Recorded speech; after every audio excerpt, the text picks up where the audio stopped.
अस्सलामु अलैकुम वरहमतुल्लाहि वबरकातुहू। एक हमारे मिलने वाले हैं, उनका कॉल आया और एक ज़रूरी मसला उन्होंने मालूम किया। मैंने सोचा कि ये मसला जब उन्होंने मालूम किया है तो लोगों के माइंड में रहता होगा, तो क्यों ना ये मसला आप लोगों से भी शेयर किया जाए।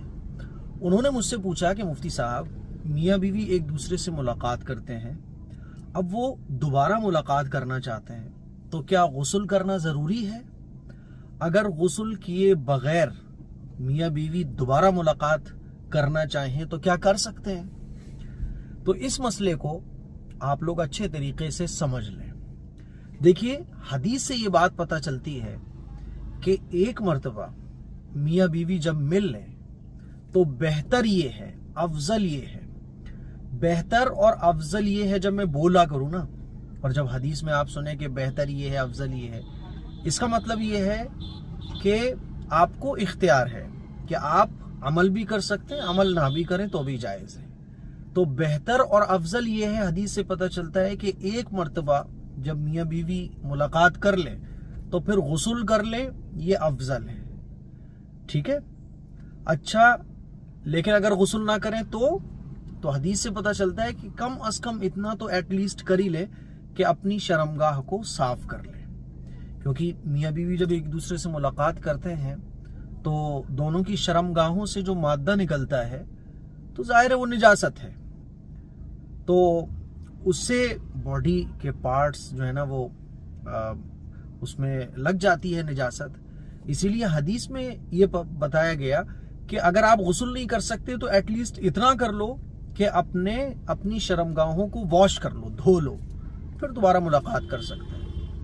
अब सवाल ये आता है कि कोई अगर ये भी ना करे तो जायज़ है, नो प्रॉब्लम। जायज़ होने का मतलब क्या होता है कि बेहतर तो ये है कि ये करो आप, लेकिन अगर ये नहीं कर पा रहे तो शरीयत ने इजाज़त दी है। मान लीजिए मियाँ बीवी एक दूसरे से मुलाकात करते हैं और वो गुस्ल भी नहीं कर रहे हैं, अपनी शर्मगाहों को वॉश भी नहीं कर रहे हैं और दोबारा मुलाकात कर लेते हैं, तो जायज़ है। इस मसले का ताल्लुक हराम और हलाल से नहीं है, नाजायज से नहीं है, सही गलत से नहीं है। हाँ, अच्छा ये है कि जब मियाँ बीवी एक दूसरे से मुलाकात कर लें तो पहले अब गुस्ल कर लें, उसके बाद दोबारा मुलाकात करें। इसका ताल्लुक सफाई सुथराई से है और इसका ताल्लुक निजासत को दूर करने से। मान लीजिए अगर नहा नहीं सकते तो कम से कम अपनी शर्मगाहों को साफ कर लो, पानी से वॉश कर लो, उसके बाद एक दूसरे से दोबारा मुलाकात कर लो। कोई अगर ये भी ना करे, मान लीजिए सर्दी पड़ रही है, जैसे कि सर्दी है तो उसमें नहाना मुश्किल है, या सर्दियां हैं, गर्म पानी का इंतजाम नहीं है तो वो वॉश करना भी मुश्किल है, तो इसमें शरीयत ने गुंजाइश दी है कि भाई ठीक है, अगर आप ये भी नहीं कर रहे हो तो कोई मसला नहीं, शरीयत ने छूट दी है। तो मियाँ बीवी का एक दूसरे से मुलाकात करने के बाद दोबारा मुलाकात करना जायज़ है, लेकिन अच्छा तरीका ये है कि गुस्ल कर लिए जाए, और अगर गुस्ल कोई ना करे तो कम से कम शर्मगाहों को वॉश कर लिया जाए, और अगर कोई ये भी ना करे तो नाजायज़ और हराम नहीं है, जायज़ है, लेकिन अफजल वही है। ठीक है, तो एक वक्त में मियाँ बीवी 2 बार 3 बार जितनी बार चाहें आपस में मुलाकात कर सकते हैं।